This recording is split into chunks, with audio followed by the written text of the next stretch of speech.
सभी को सादर जय जिनेंद्र। वंदना भैया जी, पंडित जी को पावन वंचना।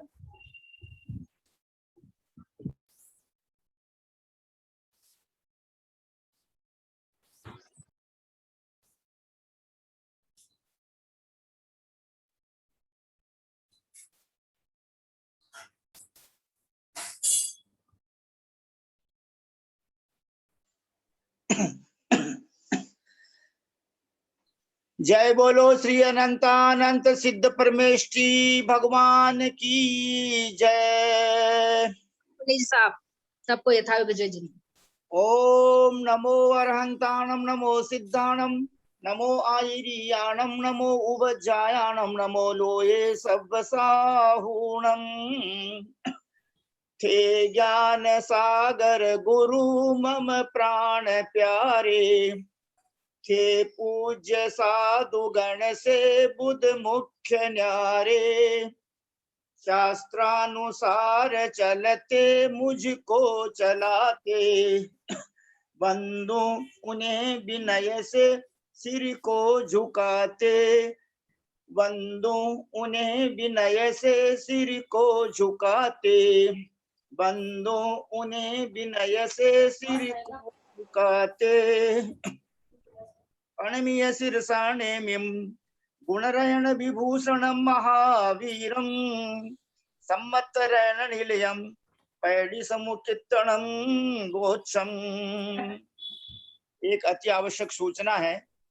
जयपुर में जो भाई बहन गोमटसार कर्मकांड ग्रंथराज मंगाना चाहते हैं, वे परम आदरणीय नेमीचंद जी बाबूजी साहब को फोन से बता दें। व्हाट्सएप में फोन नंबर उनका डाला गया है। नंबर 2, भैया जी हमको एक एक अक्षर समझा रहे हैं। बड़ी खुशी की बात यह है कि गोमटसार कर्मकांड ग्रुप में 500 लोगों से ज्यादा लोग जुड़ चुके हैं और एवरीडे 60-65-70 प्रेजेंट रहते हैं। यानी इतनी बहुत यानी जो है अपनी कक्षा लोग हुई है, लोग इसमें जुड़े हैं।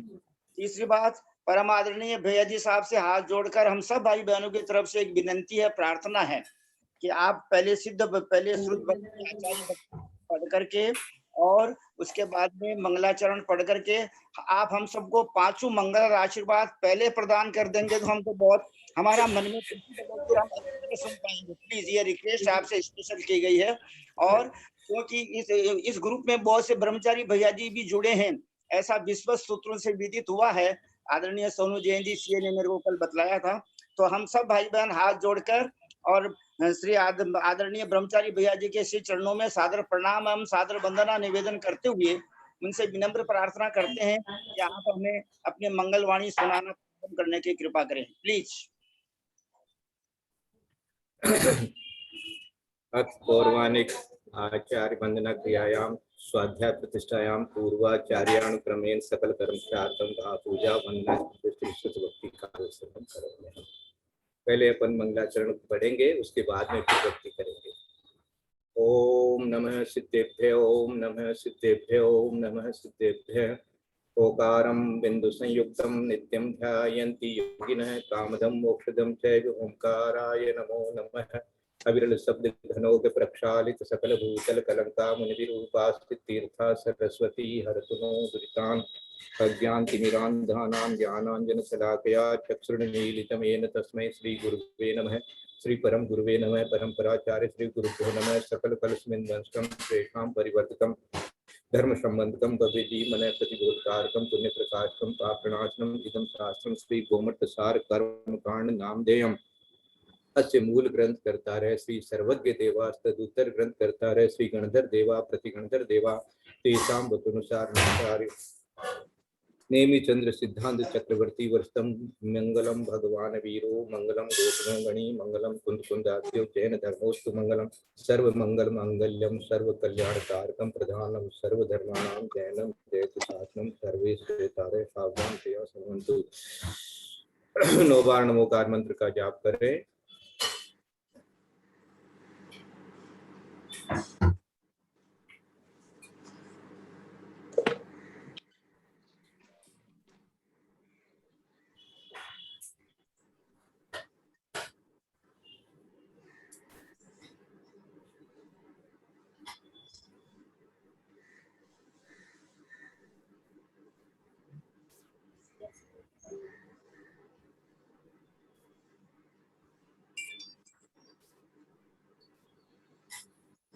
कोटिशतं द्वादशैव कोटि लक्षाणि शीतिस्त्रैधिकानि चैव पञ्चाशदष्टोत्तरशतसंख्यामेतच्छतं पंचपदं नमः।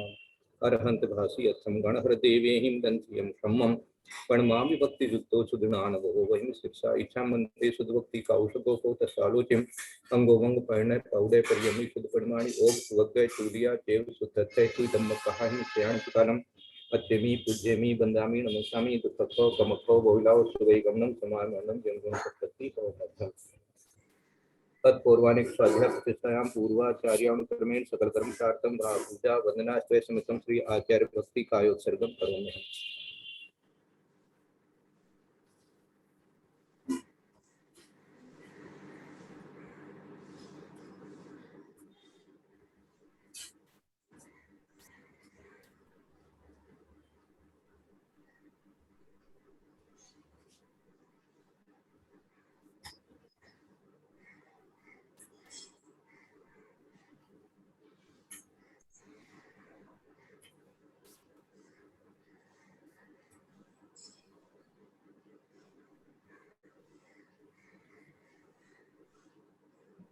श्रुत जलधि पार के परमति भावना पटुमति दे सुचरित कोने दिव्यो नमो गुरुभ्यो गुण गुरुभ्य 36 गुण सम्मग्गे पंचव्याचार करण संदर्शेष किशान पे पुष्पे ब्रह्मादि सदा वंदे गुरु भक्ति धन्यमेणिये तरंगि संसारि सारं घोरं चिनति अर्थकं मजं मणमणं न कामेति ये नित्यं तत्मन सोम निर्ता ध्यानाग्नि होत्रा कलहा षट कर्मादिता स्तपो धन्यः साधु प्रिया साधु है शील प्रावरण गुण प्रयाणाति संगारपति ज्योतिका मोक्ष द्वार कपाट पाटन बता प्रेम तुम साधु है गुरु है कांतो नित्यं ज्ञान दर्शन नायकः चारित्राण गंभीरा मोक्ष मार्ग उपदेश स्वैच्छा मंते हरिभक्ति कौस्तुभो को तत्सालोचिम सम्मणान सम्मदर्शन सम्मचरिताणं पंचव्याचारणं आरणं आराति सुदनाणं देशाणं वज्राणं तीराणं गुण पादं याणं सदसाणं श्रेयाणं कालम अत्यमी पूज्यमी बंदामी नमस्कामि दुःखको कमको बोलाओ सुवैगमनं समानमं जन्मं संपत्ति ओम प्रणमीय शीर्षाणेमि गुणरयण विभूषणं महावीरं समत्तरण निलयं पैडी सम्मुखितनं वोक्षम। बोले देवादिदेव महावीर भगवान की जय। बोले देवादिदेव नेमिनाथ भगवान की जय। बोले आचार्य कुंद कुंद स्वामी महाराज की जय। बोले आचार्य नेमी चंद्र सिद्धांत चक्रवर्ती गुरुदेव की जय। बोले आचार्य गुरुवर विद्यासागर महाराज की जय। बोले आचार्य गुरुवर वर्धमान सागर महाराज की जय। सरस्वती नमस्तुभ्यं वरदे कामरूपिणी विद्यारंभं करिष्यामि सिद्धिर्भवतु मे सदा। बोले द्वादशां देवाणी माता की। हाँ, कुसुम जी भी गाथा बोलेंगी। आप गाथा मंगलाचरण और पहली गाथा दूसरे नंबर की गाथा का हाँ अच्छा उच्चारण कर दीजिए। आपको कुसुम जी को हाँ अनम्यूट किया हुआ जी भाई साहब अच्छा। वंदना करती हूँ बोलती हूँ। पहले मंगलाचरण बोल रही हूँ।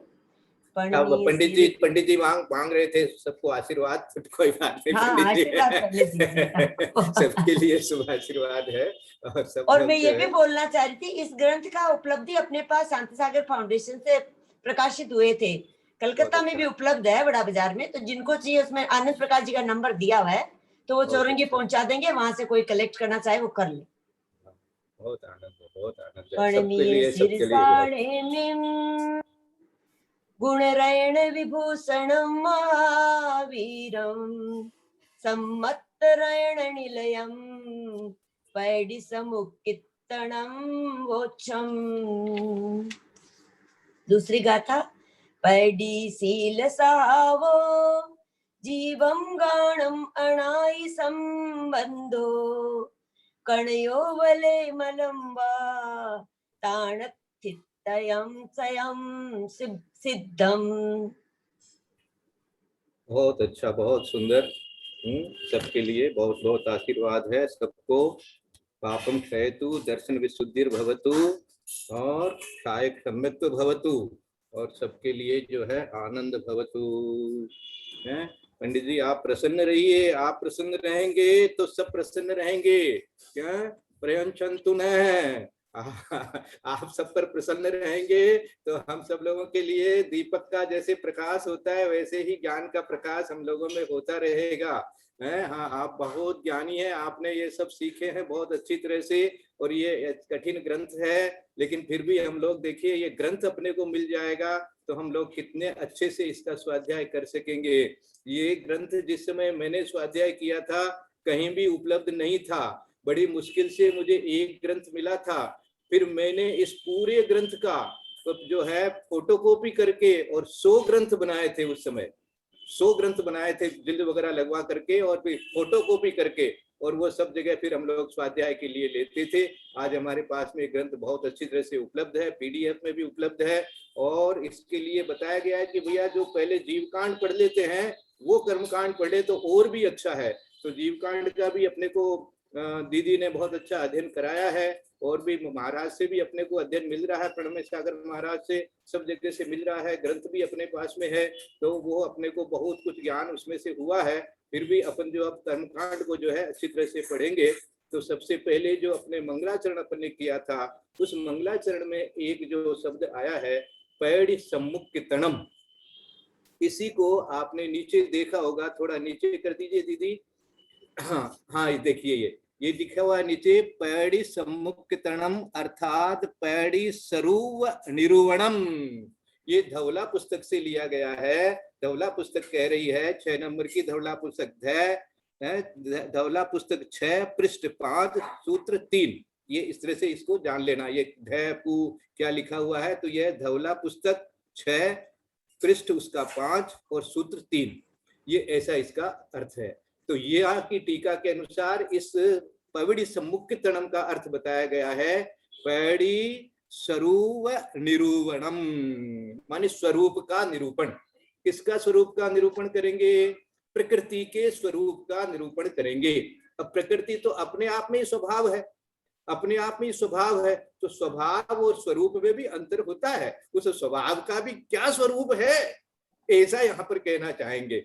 इसलिए दूसरे गाथा में ही उन्होंने बता दिया कि भैया अच्छा सुनो कि ये प्रकृति का क्या अर्थ होता है। तो प्रकृति शब्द का क्या अर्थ है, इसके उत्तर स्वरूप आचार्यों ने गाथा सूत्र 2 नंबर की कही है। पैडिशील सहावो जीवम गाणम अणाई संबंधो कणयो वले मलम्बा ताणथित्तम स्वयं सिद्धम, है ना। ताण तिथम संयम सिद्धम, संयम मानी अपने आप में सिद्ध है। ताण तिथम मानी उसका अस्तित्व, उसका जो अस्तित्व है वो अपने आप में सिद्ध है। इसको हमें बताने की जरूरत नहीं है। हम आपको क्या बताएं ऐसा कहना चाहते हैं वो, क्या बताएं हम आपको? क्यों, हम आपको एक उदाहरण देकर के बता सकते हैं कि भाई जैसे सोने की खान में जो खान का पत्थर है उसमें तो अनादि से ही तो वो संबंध है उसकी किट्टिमा का और सोने का। उसमें सोनापना भी है, उसमें सोनापना भी है और उसमें किट्टिमापना भी है। वो अनादि संबंध जैसा उस खान में जैसे उस पत्थर में है, उस पाषाण में है, ऐसे ही तुम्हारे में है। इसलिए वो स्वयं सिद्ध है। अब मैं आपको क्या बताऊं, मैं आपको सिद्ध करके नहीं बता सकता। ऐसे आचार्य महाराज कहते हैं ये स्वयं सिद्ध है, ऐसा तुम विश्वास करो, ऐसा तुम ज्ञान करो। इसलिए आपको सबसे पहले ये विश्वास करा रहे हैं कि यह अनादि से है और इस तरह से मिला हुआ ही है। तो मिला हुआ है अर्थात जीव के लिए जो गाणम शब्द दिया है उस गाणम शब्द का अर्थ यहाँ पर कार्माण शरीर से मुख्य रूप से लेना है ना। देखो प्रकृति, शील, स्वभाव ये एकार्थवाची हैं। ये बात अपन ने परसों थोड़ी सी पढ़ ली थी कि पहला शब्द दिया है प्रकृति, दूसरा शब्द दिया है शील, तीसरा शब्द दिया है स्वभाव। इसके अंदर में एक जो आकाश से जो निकली हुई है अपने पास में टीका, उसमें उन्होंने संस्कृत भी इसके साथ साथ में दी है। वो मैं आपको इसका पढ़ के सुनाता हूँ। दूसरी पहली गाथा का भी सुना देता हूँ। प्रणम्य शिरसा नेमिम गुण रत्न विभूषणम महावीरम सम्यक् रत्न निलयम प्रकृति समुत्कीर्तनम वक्ष्यामि। ये उसके पहली जो अपनी प्राकृत की गाथा है उसका ये संस्कृत अनुवाद बना है। संस्कृत भी पढ़ लेने से सरल सरल तरीके से ये समझ में आ जाती है। ऐसे तो धीरे धीरे आप लोग अभ्यास करेंगे तो प्राकृत भी समझ में आने लग जाएगी। और इसमें बहुत सारे शब्द ऐसे आएंगे जो रिपीट होते रहते हैं, इसलिए जैसे ये संयम शब्द आ गया, वोचम शब्द आ गया, ये जगह जगह रिपीट होता है, इसलिए इनको समझने में अपने को कोई दिक्कत नहीं आएगी। सम्मत है तो सम्यक्त्व है, ये भी आ जाएगा, इस तरह से अपने को समझ में आ जाएगा। दूसरा जो गाथा है उसका जो संस्कृत है वो बताया गया है, प्रकृति ही शीलम स्वभावः। प्रकृति ही पैड़ी के लिए प्रकृति ही आया, और शील के लिए शीलम स्वभावः जीवांग योरनादि संबंधः कनकोपले मलम वा तयोर अस्तित्वम स्वयं सिद्धम। उसका अस्तित्व जो है, अब अस्तित्व है उसमें, उस पाषाण में अस्तित्व है उसका। किट्टिमा का भी अस्तित्व है और उसमें ही सोने का भी अस्तित्व है, एक साथ अस्तित्व है दोनों का उसमें। इसी तरह तुम जो जीव हो, जो यहाँ मनुष्य बन करके बैठे हुए हो, इसके अंदर में, तुम्हारे अंदर में जीव भी है, जीवपना भी है और कर्म भी साथ में है, कर्म भी मिला हुआ है।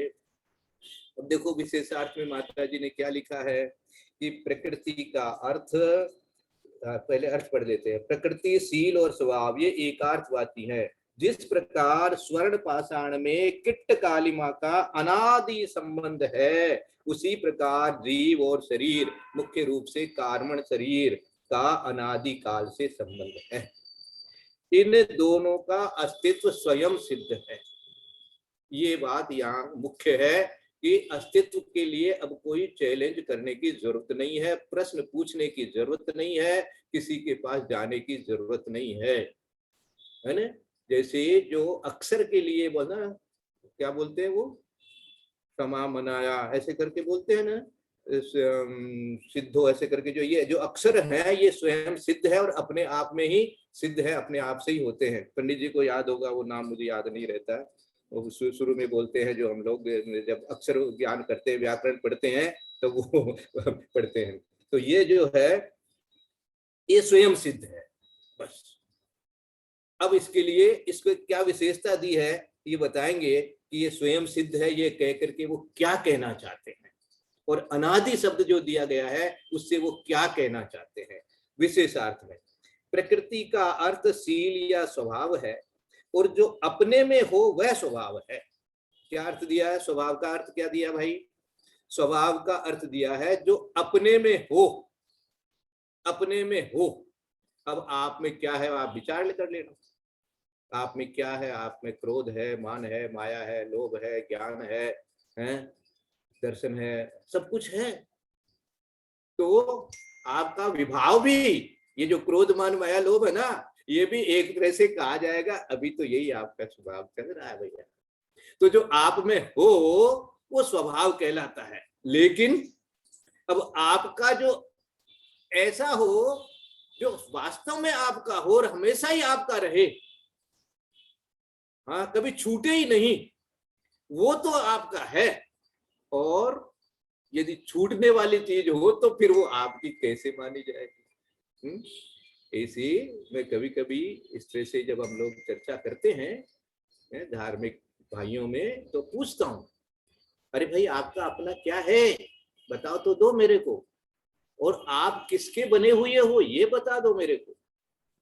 Of what are you made of? Sonu ji सुन रहे हैं ना? Of what are you made of? आप किसके बने हुए हैं जी? हड्डी के, मांस के, आंख के, कान के, नाक के, पैर के, हाथ के, इनके आप बने हुए हैं क्या? हैं? या परिवार के या घर के, इनके बने हुए हैं क्या? वो are of what are you made of? आप किसके बने हुए हैं आप? तो कोई क्या देगा, कोई क्या देगा? तो उत्तर है इसका, मैं ज्ञान, दर्शन, वीर्य और सुख का बना हुआ हूं। This is my raw material, this is my finished goods. हाँ यही, इसी से मैं बनता हूँ, यही मेरी फैक्ट्री है, यही मेरा प्रोडक्शन है, इसी के अलावा और कुछ भी मेरा नहीं है, वो आता है जाता है। इस प्रकार से क्या करना चाहिए कि इसमें स्वभाव तो, लेकिन प्रकृति का भी अपना एक स्वभाव होता है, कर्म का भी अपना एक स्वभाव होता है। जैसे यहाँ पाषाण का उदाहरण ज्ञानियों ने बनाया, महाराज ने बनाया, आचार्य देव ने बनाया, तो इसका अर्थ यह है कि भैया तुम दोनों एक साथ रह रहे हो अनादि से, और दोनों का अपना अपना स्वभाव है। समझे आप? जैसे दोनों साथ में घर में रहते हैं पति पत्नी, अब दोनों का स्वभाव तो होता है अलग अलग, साथ ही रहते हैं, दोनों से ही वो घर कहलाता है, दोनों एक ही है? दोनों से ही संतान इत्यादि की संतति भी होती है, दोनों साथ रहते हैं, दोनों का ही वो घर है, लेकिन दोनों का स्वभाव एकदम अलग है, याद रखना। दोनों का स्वभाव एकदम अलग है, दोनों जीव आत्मा अलग अलग हैं। ऐसे ही जीव का स्वभाव अलग है और कर्म का स्वभाव अलग है। तो यहाँ पर मुख्य रूप से जो कर्म है उनके स्वभाव की बात बताई जाएगी।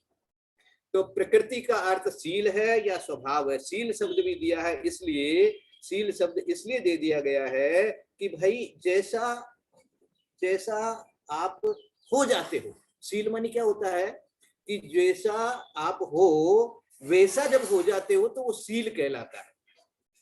इसलिए समझो इस बात को कि कहते हैं ना शील धारण करो, तो आप ऑनेस्टली अंग्रेजी में सब प्रयोग करके कहेंगे, आप ऑनेस्टली जैसे हो वैसे रहते हो, इसलिए वो शील कहलाता है आपका, है ना। जैसे अपन ब्रह्मचर्य के बारे में कहें, चाहे अपना संतोष व्रत के बारे में कहें, या किसी के बारे में भी जो शील का शब्द का अर्थ जो कॉमन में भी समझते हैं अपन, वो इसीलिए है कि भैया आप एकदम ऑनेस्टली है, वैसे के वैसे है जैसा आपको होना चाहिए। तो इसीलिए वो शील है या स्वभाव है, ये दोनों एक ही अर्थ हो गया। ये तीन शब्द इसके लिए आ गए, चाहे वो प्रकृति कहिए, आपकी प्रकृति क्या है, आपका शील क्या है, आपका स्वभाव क्या है, ये जो है ये उत्तर दिया है इन्होंने। और जो अपने में हो वह स्वभाव है, जीव का स्वभाव रागादि रूप परिणमने का और कर्म का स्वभाव तदरूप परिणमाने का है।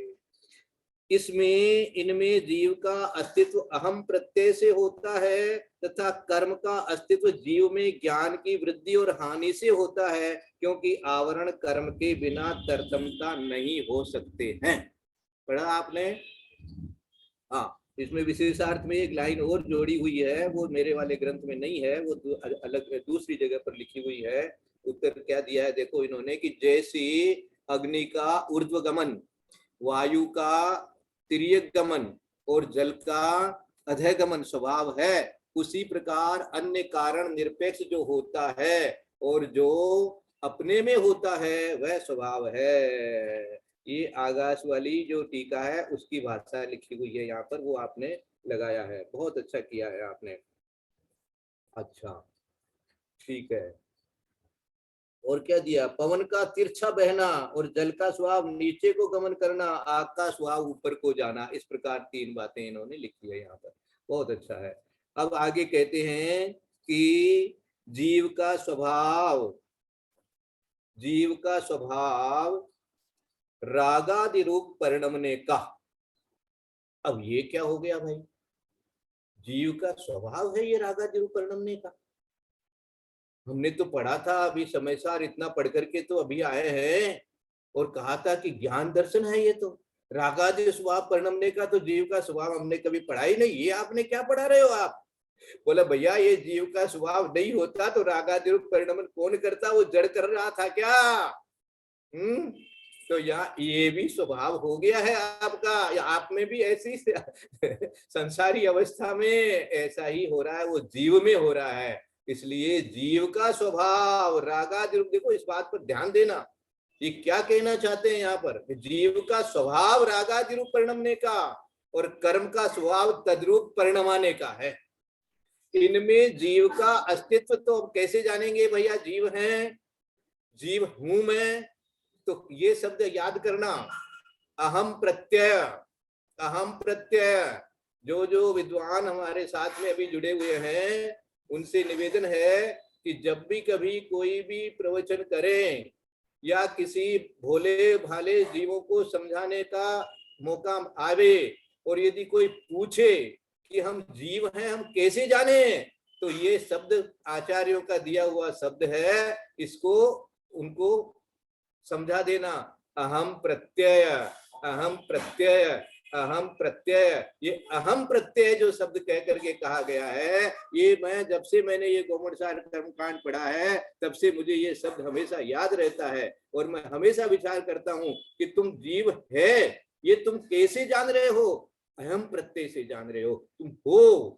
जैसे पूछा किसी को कि भाई हमको बताओ आत्मा कहाँ है, जीव कहाँ है, जीव कौन है, कैसा है, हमको तो दिखाओ। तो वो कहते भैया ये जो तुम पूछ रहा है ना ये कौन है, ये तुम अपने आप से पूछ ले। ये तो तुम पूछ रहा है ना कि मुझे बताओ जीव क्या है, आत्मा क्या है, तो बोले ये जो तू पूछ रहा है ना ये इसी को पूछ ले तुमको तुम्हारा ही उत्तर मिल जाएगा। यही अहम प्रत्यय है। इसलिए किसी को कहीं ऐसा कोई नास्तिक, इससे नास्तिकता खत्म होती है। देखिए विचार करिएगा, कोई जो कहेंगे भैया जीव है नहीं है क्या है कुछ नहीं है, ऐसा हो जाएगा वैसे हो जाएगा है, उसको ये अहम प्रत्यय के माध्यम से समझा देना कि तुम स्वयं अपने आप में रियलाइज कर रहे हो, जान रहे हो कि तुम हो, तुम्हारा जो अस्तित्व है कुछ है, यही अहम प्रत्यय का अर्थ है यहाँ पर। और कर्म का अस्तित्व जीव में ज्ञान की वृद्धि और हानि से होता है। समझे साहब? आपका ज्ञान कुछ ज्यादा, मेरा ज्ञान कुछ कम, ये क्या है, ये किसने किया? इनका ज्ञान ऐसा, इनका ज्ञान ऐसा है। इसी तरह से और भी सुख भी, जो आपको साता वेदनी असाता वेदनी जो है, अभी हम आपको ये नाम नहीं पढ़ाना चाहते हैं क्योंकि नाम तो अभी पढ़ाएंगे आगे जाकर के, तब पता लगेगा कि इनका क्या मीनिंग होता है और क्या इनका हमारे जीवन में क्या क्या इसके लिए अपने को सोचना है इसके बारे में। अभी तो इतना जान लो कि ये जो कमती बेसी हुआ है, मेरे में भी कम बेसी हुआ है और दूसरों से अपेक्षा से मैं जब चिंतन करता हूं तो किसी का ज्ञान ज्यादा किसी का ज्ञान कम, ये किस कारण से हो रहा है? तो वो बता दिया इन्होंने कि यही कारण है कि भैया ये जो कमती बेसी इसका कारण ही कर्म है। और इसको समझाया गया था कि महाराज आप हमको बताइए कि ये कर्म है, कर्म का अस्तित्व है, मेरा अस्तित्व तो समझ में आ गया, आपने बता दिया अहम प्रत्यय से मैंने अपने आप को जान लिया, मैं स्वीकार करता हूँ, आपको प्रणाम करता हूँ और आपका बहुत बहुत उपकार मानता हूँ कि आज मेरे को ये समझ में आ गया कि मैं हूँ, इसलिए मैं अपने आप को समझ रहा हूँ कि मैं हूँ यानी मैं जीव हूँ। ये अहम प्रत्यय से मैंने आपने समझाया, मेरे समझ में आ गया। लेकिन ये कर्म भी है, इसको कैसे मुझे समझाओगे? तो कहेंगे भैया ये कोई गरीब है, कोई अमीर है, कोई रोगी है, कोई स्वस्थ है, कोई सुखी है, कोई दुखी है, कोई जल्दी विदा हो जाता है, कोई देर तक रहता है। क्या है भाई ये? किसी का ज्ञान इतना जबरदस्त होता है, कोई किस पद पर पहुंच जाता है, कोई किस पद से गिर जाता है। ये क्या हो रहा है? ये कैसे हो रहा है?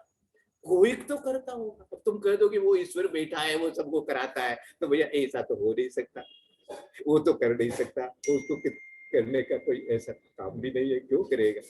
और करेगा तो सबको अच्छा ही करेगा यदि ईश्वर है तो। लेकिन यही जो जिसके कारण से होता है वो कारण का नाम ही हम कर्म कहते हैं। इसलिए तुम कर्म को भी स्वीकार करो और अहम प्रत्यय से अपने आप को भी स्वीकार करो। ये इस कर्म कांड को पढ़ने के लिए ये दो बात अपने को अच्छी तरह से विश्वास होनी चाहिए, ज्ञान में बनी रहनी चाहिए, तभी इस कर्म सिद्धांत को पढ़ने का अपने को महत्व आएगा। और नहीं तो हम लोग इसको स्कूली पढ़ाई की तरह से पढ़ते रहेंगे। स्कूली पढ़ाई की तरह से पढ़ना अलग बात, और रियलाइज करते हुए कि मैं एक जीव हूं और जीव के साथ में इस प्रकार से कर्म भी हैं जिनके कारण से यह जो बदलाव हो रहा है ज्ञान में, दर्शन में, सुख में, इसमें मोह में, कषाय में, ये सारा जो है ये कर्म, एक समझ में आ गया, इसको स्वीकार कर लो आज।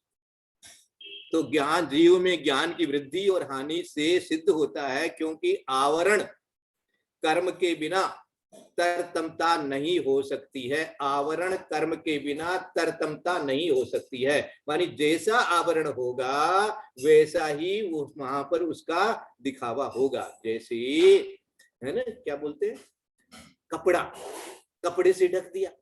अब कपड़ा जितना मोटा होगा उतना ही नीचे की चीज नहीं दिखाई देगी, और पतला कपड़ा होगा तो थोड़ी थोड़ी दिखाई भी देगी। ये तरतमता शब्द से वो समझाना चाहते हैं कि कर्म की जैसी तरतमता होगी, आवरण कर्म का जैसा तरतमता होगा, वैसा ही आपके जो है वो आपका जो स्वाभाविक गुण है वो झलकेगा।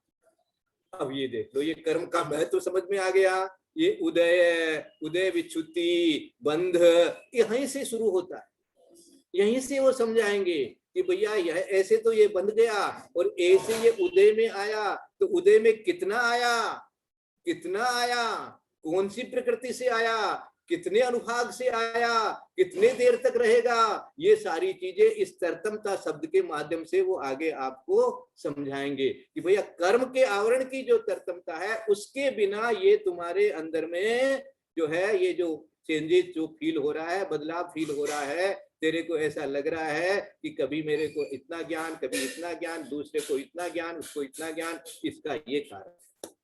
अब एक शंका उठा रहे हैं कि कर्मोदय होने पर रागादि होते हैं और रागादि होने पर कर्म बंद होता है, तो इतरेतराश्रय दोष आता है, क्योंकि रागादि बिना कर्म बंद नहीं होता और कर्म का बंद व उदय बिना रागादि के नहीं होता। ये इतरेतराश्रय दोष मानी ये होगा तो ये होगा, ये होगा तो ये होगा, इस प्रकार की यदि चीज है तो ये तो होता ही रहेगा, तो होता ही रहेगा, तो कोई बात, मोक्ष की कोई बात नहीं बनती है ना। तो होता ही रहता तो अनादिकाल से है, या चाहे से अनादिकाल से है तो अनंत काल तक भी रहेगा फिर, क्योंकि ऐसा है। तो ऐसा दोष इसमें बन गया। आपने कह दिया कि भैया राग आदि होते हैं, कर्म के कारण से होते हैं, और जीव जो है वो राग आदि करता रहता है, कर्म के कारण से राग आदि करता रहेगा। तो कर्मोदय एक है, उदय एक है बंध। दो शब्द इसमें शंका वाले ने उठाया है, एक उदय को उठाया है और एक बंध को उठाया है। अर्थात जो जो जो जो आपका श्रोता है, जो गोमटसार कर्मकांड पढ़ रहा है, जो आपके सामने आपका शिष्य है, वो जानता है, उसको समझ में तो आ गया कि कर्म का उदय भी कोई बात है और कर्म का बंध भी कोई बात है। लेकिन वो ये कह रहा है कि आपने कहा कि भाई राग आदि से कर्म का बंध होता है, और उस बंध का जब उदय आ जाता है तो फिर राग आदि होने लग जाता है। तो ये बात तो उसके समझ में आई हुई है, तो वो अब ये शंका कर रहा है कि यदि ऐसा है तो भैया फिर तो दोष हो गया। आप जो बात हमको ठीक से समझाओ है, क्योंकि राग आदि बिना कर्म बंध नहीं होता और कर्म का बंध का उदय बिना राग आदि के नहीं होता। अब इसका समाधान भी समझाना बहुत जरूरी है, और ये हमें समझ लेना ही जरूरी है। यही समझे हुए रहेंगे, याद रखिएगा। सब आचार्यों के पास में, सब गुरुओं के पास में आपको इसी की दवा मिलेगी। ये दवा क्या है, ये समझ जब तक नहीं रहेगी तो हम लोग क्या कर रहे हैं, उदय में बंद में सब एक में एक हो रखे हैं। अब ये समझाना चाह रहे हैं कि जीव और कर्मों का अनादि काल से बंध चला आ रहा है, इसमें कोई डाउट नहीं है, इस बात को आप वापस नहीं ले सकते, ये बात तो हमारी बनी रहेगी। यू कैन नॉट मानी डिसएग्री विद दैट, ये तो हमारे आपने एग्री कर लिया, ये हम मेंटेन करते हैं। लेकिन आज दूसरी बात ये सुनो कि पूर्वबद्ध कर्मोदय से रागादि होते हैं और रागादि से अन्य नवीन कर्म बंद होता है। यदि वही कर्म बंद होता जो रागादि के कारण है तो इतरेतराश्रय दोष संभव होता, किंतु ऐसा है नहीं। क्या समझे? जो हमारा उदय में आया वही का वही वापस बंध गया, तब तो हम कहेंगे कि हाँ भैया उदय में आया और बंध गया, और बंध गया तो फिर वो भी उदय में आ जाएगा। तो जैसा उदय में आया वैसा ही बंध गया तो फिर उदय में आएगा, फिर बन जाएगा। ऐसा यदि हो रहा होता तो आपकी बात समझ में आती, लेकिन ऐसा है नहीं। क्यों नहीं है? कि बंधता कुछ और है, उदय में कुछ और आया है। क्या समझे साहब? याद कर लेना, बंधता कुछ और है, उदय में कुछ और आया है। इसलिए उदय के ऊपर भी ध्यान देना और नवीन क्या बंध रहा है उस पर भी ध्यान देना। ये कला है, ये कला ही सीखनी है। हाँ, इसी से आज मुझे नहीं मालूम कितना समय अपने पास में अभी और है, यद्यपि ये जो आपको मैं सूचना दे दूं कि ये जो क्लास जो है ना हमारी, इसके लिए अब टाइम लिमिट नहीं है, ये 40 मिनट में खत्म होगी, कोई जरूरी नहीं है। तो 2-4-5 मिनट आगे पीछे भी अपन आराम से करेंगे, स्तुति भी करेंगे, आशीर्वाद भी मिलेगा। आप चिंता न करें, 40 मिनट के बाद भी एकदम बंद हो जाएगा ऐसा नहीं है, हमने इसको परमानेंट कर दिया है। और इस आईडी से कोई भी कभी भी इसको खोल सकते हैं, और जो चाहे सो इस जूम के माध्यम से अपना भी आपको यदि कुछ करना हो, इसमें कभी 5-10 आदमी मिलकर के भी कुछ आपस में चर्चा करनी हो तो इसी आईडी को खुद भी खोल करके आप अपना कर सकते हो, जूम अपने आप खुद चला सकते हो। इस तरह का अपने व्यवस्था अपन ने कर दी है। तो आज लेकिन ये बात जरूरी है, क्योंकि मैं ये पहली और दूसरी गाथा को सबसे ज्यादा इंपॉर्टेंस इसलिए देता हूं कि दूसरी गाथा के अंदर में ये सारी साइंस जो है हमारी कर्म सिद्धांत की, वो इसमें भरी हुई है। इसको जानना बहुत जरूरी है। ये अपने अंदर में कंसेप्ट क्लियर जिसको कहते हैं, ये होना बहुत जरूरी है। इसलिए मैं इस पर थोड़ा सा फोकस कर रहा हूं कि क्या हो गया है। हाँ, मैं जो आज चिंतन कर रहा था वो अलग ही चिंतन है, वो अब उसका 5 मिनट में नहीं होगा, वो मैं और कोई दिन लूंगा। वो बहुत जबरदस्त चिंतन है, उससे आपको समझ में आ जाएगा कि भैया ये क्या हो रहा है, ये क्या हो रहा है, ये कर्म सिद्धांत कैसे है, ये कर्म हमको कैसे सता रहा है, इस कर्म से हम कैसे छूट सकते हैं। एक बहुत अच्छा एग्जाम्पल मेरे चिंतन में आया हुआ है। आज की समाय बहुत अच्छी हुई थी मेरी, लेकिन उसको मैं थोड़ा विस्तार अच्छे से अलग से समझाऊंगा तो सबको बहुत अच्छा उसका समझ में आ जाएगा। अब ये कह दिया कि भाई क्योंकि स्व वही कर्म नहीं बंधता है, इसलिए कर्म का बंध का काम अलग हो गया, कर्म का उदय वाली बात अलग हो गई, इसलिए इसमें इतना तरह से दोष नहीं है। फिर एक शंका और यहाँ पर बनाई गई है कि जीव तो अमूर्तिक है आप कहते हो, और कर्म को मूर्तिक बताया गया है, वो पुद्गल पिंड है। तो ये जो है तो ये कैसे हो गया भाई? अमूर्तिक में मूर्तिक कैसे घुस गया? अमूर्तिक में मूर्तिक का बंध कैसे बन गया? है ना, जैसे कभी कभी समझाते हैं ना कि भैया इसके भूत लग गया। तो एक जगह मैंने सुना था ऐसा, अरे भैया वैक्रिक शरीर का औदारिक शरीर के साथ मेल कैसे हो सकता है? दो शरीर एक साथ नहीं रहेंगे, वो वैक्रिक शरीर वाले हैं। भूत नाम के जो देव हैं वो वैक्रिक शरीर वाले हैं, और तुम औदारिक शरीर वाला है। वो आपके अंदर में क्या हुआ है, कैसे वो भूत वहां से क्या कर रहा है, भूताविष्ट कहा गया है, वो तुम्हारे अंदर में प्रवेश कर गया है, उसका क्या अर्थ है, उसका अर्थ जो है वो तुम अपने आप समझो। लेकिन वो शरीर अलग है, वो वैक्रिक शरीर है, ये तुम्हारा औदारिक शरीर है। इसी तरह से यहाँ ये प्रश्न कर रहे हैं कि ये अमूर्तिक चीज है, ये मूर्तिक चीज है, हम दोनों का मेल कैसे कर दिया आपने? ये तो हो ही नहीं सकता, एक द्रव्य दूसरे द्रव्य में तो कभी आ ही नहीं सकता। ये तो हमने पढ़ लिया है पहले ही द्रव्य संग्रह में। तो इसका उत्तर दे देखो, जीव अमूर्तिक है, कर्म मूर्तिक है, मूर्तिक अमूर्तिक का बंध असंभव है। यदि मूर्तिक अमूर्तिक का बंध होने लगे तो आकाश आदि के भी कर्म बंध का प्रसंग प्राप्त होगा। समाधान, जीव अमूर्तिक है ऐसा एकांत नहीं है। कर्म बंध रूप पर्याय की अपेक्षा व उससे संयुक्त होने के कारण जीव कथनचित मूर्तिक है, और शुद्ध स्वरूप की अपेक्षा कथनचित अमूर्तिक है कहा भी है। ये बात देखो भाई, मैंने तो अपने जीवन में पहले सुनी नहीं थी। ये बात मेरे को सबसे पहले सुनने को मिली थी आर्यका सुपार्श्वती माता जी के मधुर वाणी से। उन्होंने ये बात मेरे को जिस समय बताई थी, उस समय हम छोटे ही थे, ज्यादा बड़े नहीं हुए थे, और लेकिन शास्त्र भी थोड़ा कम ही पढ़ते थे। लेकिन मंदिर वंदिर तो सब जाते ही थे हम लोग। हाँ, उस समय जब कलकत्ता आए थे उसी समय सीए किया था, तो उस समय माता जी यहाँ आए हुए थे, तो उन्होंने ये बात मेरे को अलग से, उस समय 2-3 जने बैठे होंगे, तो ये कहा कि जीव अमूर्तिक ही है, ऐसा मत मानो। ये उस समय जब समझ में आया, उस समय सुनी मैंने पहली बार, तो मेरा को झंकार हो गई कि ये बात क्या कहां से आ गई। अब माता जी जीव को मूर्तिक कह रही है। तब से हमने जब शास्त्र पढ़ने शुरू किए तो पता लगा कि जीव मूर्तिक भी है, कथनचित लगा करके उन्होंने कह दिया जीव मूर्तिक है, और संसारी अवस्था में जीव मूर्तिक है, ऐसा भी आपको स्वीकार करना पड़ेगा। मूर्तिक है ये तो सब है, इसीलिए देखो ये जो बात है ना भैया, जीव में कर्म कैसे आ गया, ये ऐसा कथनचित शब्द जान करके हम सीख सकेंगे कि इस अपेक्षा से जीव मूर्तिक है, और मूर्तिक होने के कारण से इसमें जो मूर्तिक चीजें हैं पुद्गल आदि, वो इसमें आ सकते हैं।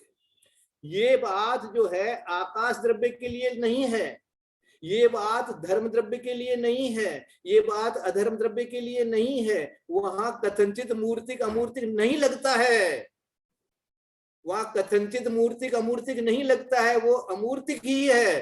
लेकिन जीव के लिए अमूर्तिक है, और साथ में कर्मबंध रूप पर्याय की अपेक्षा वह उससे संयुक्त होने के कारण जीव कथनचित मूर्तिक है। ये बात याद रखना, ये मूर्तिक है इसलिए इसके अंदर में बंद हो रहा है, और शुद्ध स्वरूप की अपेक्षा कथनचित अमूर्तिक है। शुद्ध स्वरूप की अपेक्षा से जब कहे सोना जो है वो सोने की अपेक्षा, वो जो खान में पड़ा हुआ सोना जो है वो सोने की अपेक्षा शुद्ध है, और वर्तमान अवस्था की अपेक्षा से वो अशुद्ध ही है। इसलिए जीव मूर्तिक कथनचित कह करके हमको यहाँ कहना पड़ा। फिर उसके बाद में ऐसा ये सिद्धांत समझ में आ गया। अब अपने को इसके लिए जो ये श्लोक बनाया हुआ है, बंधम पड़े यत्तम, इसका आगे का श्लोक है, इसको आज अपन नहीं लेंगे। इस गाथा का अपन एक दिन और स्वाध्याय करेंगे, कल कर लेंगे, और समझ करके फिर आगे अपन बढ़ेंगे। क्योंकि अपने को कर्म प्रकृतियों के बारे में अपनी आत्मा में होने वाले परिणामों के साथ मेल लाते हुए, मेलजोल करते हुए, अपने श्रद्धान को सही करते हुए ये ग्रंथ पढ़ना है। इसलिए सबसे हाथ जोड़कर निवेदन है कि जो ग्रुप में भेजा जा रहा है उसको भी खूब ध्यान से 1 बार 2 बार पढ़े, और जिनकी मधुर हो कंठ वो गाथा को जो गा करके ग्रुप में भेजें। जो ग्रुप में मान लीजिए एडमिन नहीं भी हैं तो वो हमको हमारे उसमें भेज देवें, या सोनू जी को भेज देवें, पंडित जी को भेज देवें, तो हम लोग जो है उसको ग्रुप में भेजेंगे। क्योंकि आप स्वयं बोलेंगे, आपकी बोली हुई बात दूसरे सुनेंगे तो उनको भी याद हो जाएगा। इस ग्रुप में हम और कुछ भी नहीं चाहते हैं, सिर्फ जो अध्याय चल रहा है वही इसमें चले, और इसके अलावा जिनको जो भी अपनी गाथा बोलनी है वो गाथा बोल करके इसमें भेज सकते हैं। इसके अलावा सबसे हाथ जोड़कर प्रार्थना है कि इन ग्रुपों के अंदर में कुछ भी और अन्य मैसेज इत्यादि नहीं देवें। इसी के साथ में आज विश्राम लेते हैं। यदर्थ मात्रा पदिवाक्यहीनं मया प्रमादादधि किंचनोक्तं तन्मे क्षमित्वा विदधातु देवी सरस्वती केवल बोधलब्धिं। बोधि समाधि परिणाम शुद्धि स्वात्मोपलब्धि शिव सौख्य सिद्धि। चिंतामणिं चिंतित वस्तु दाने त्वां वन्दमानस्य ममस्तु देवी। जावाणी के ज्ञान ते सूजे लोकालोक सोवाणी मस्तक नमो सदा दे तुम्हें दो। हे जिनवाणी भारती तोय चतुर्दिन रैन जो तेरा शरणागरे सो पावे सुख चैन। देव जो अरहंत को गुरु से हो निर्ग्रंथ दया धर्म पालू सदा यही मोक्ष का पंथ। बोले द्वादशांग जिनवाणी माता की जय। सब लोग 9 बार नमोकार मंत्र का जाप कर लें। उसके बाद में किसी को कुछ बोलना है तो बोल सकते हैं। 2, 4, 5 मिनट के लिए आपका ग्रुप चलता रहेगा, कोई बात नहीं है।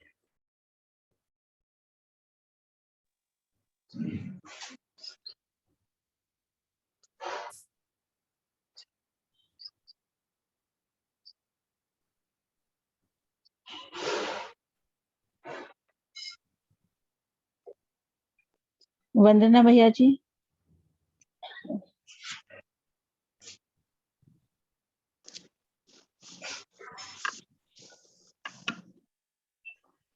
जी वंदना भैया जी। भैया जी को वंदना। पंडित भैया को जी प्रणाम। अहम सबको जय जिनेंद्र। प्रत्यय आपने वंदना भाई बोला साहब, सभी से जय जिनेंद्र। बोलने दीजिए पहले, हाँ इनको बोलने दीजिए क्या पूछ रहे हैं। भैया जी आपने भी बोला ना अहम प्रत्यय, तो यहाँ पर प्रत्यय का अर्थ क्या आएगा? बहुत अच्छा प्रश्न है, चलिए इसको कल समझाएंगे। अच्छा जी प्रश्न है, याद रखेंगे। और आपको जुड़े रहना है, लेकिन जुड़ेंगे जी। तब तो एक दिन जुड़ेंगे, दूसरे दिन नहीं जुड़ेंगे। नहीं भैया जी, वो तो कुछ भी ऐसा कारण बन गया था बीमारी वगैरह का, तो मैं नहीं बैठ कोई बात पाई। नहीं। हाँ को प्रयास यही रहेगा मैं पूरा ग्रंथ पढूं आपके साथ में। बहुत अच्छा, क्योंकि आप प्रश्न तो कर देंगे, दूसरे दिन जब हम उत्तर देंगे तब तक नहीं आप नहीं भैया जी, वो बीच में का कारण ऐसे बहुत बन गए अच्छा, थे, आपको मैंने चलिए बताया भी था अलग से मेरे क्या कारण बने थे। बहुत अच्छा, कोई बात नहीं, चलिए कल इस पर विचार ए- करेंगे। हाँ आप भैया जी, हाँ बोलिए। आज एक नई चीज समझने को मिली। हमने जीव को अमूर्तिक समझा था, यही सुनने में आया, लेकिन सुभाषवती माता जी ने जो आपको बताया, हाँ मूर्ति जीव मूर्ति कब है? उस अपेक्षा से कि अगर राग द्वेष का परिणमन होता है अगर नहीं, वो होता ही है, उसमें हाँ, अगर लगाने की जरूरत नहीं है, इसलिए वो मूर्ति की ही है ऐसा कह रहे हैं वो। हाँ ऐसा कहा उन्होंने मेरे को जोर दे करके, उस दिन काफी देर में बहुत सुंदर। चर्चा हुई, उन्होंने सिद्ध किया, बोले ये मूर्ति की है, ऐसा भी मानो इसको साथ में, नहीं तो तुम ये मेरे कहते ही भी- रह जाओगे कि मूर्ति में मूर्ति कैसे घुस गया, जड़ कैसे घुस गया। बोले भैया जड़ घुसने का इसमें स्वभाव है, कर्म रूप परिणमने का स्वभाव है, पहले ऊपर में लिखा है उन्होंने, देखो। नई चीज मिली भाई, हाँ, ऐसे चल- बहुत अच्छी बात। भैया जी प्रणाम। वंदन भाई साहब, हाँ हाँ सभी बड़ों को सबके प्रणाम। लिए इस बात भैया का- जी और सबको जय जिनेंद्र। मेरे को जो मंदिर जी से शास्त्र जी उपलब्ध हुआ, उसमें एक अलग एग्जाम्पल भी है इसमें। अच्छा कल बताइएगा, कल ठीक है। बताइए, हाँ कल बताइए। वंदना कर। वंदना। कोई चीज पूछनी होगी तो आपसे पूछूंगा प्रश्न। ठीक है, इसको बंद करते हैं आज। वंदना भाई।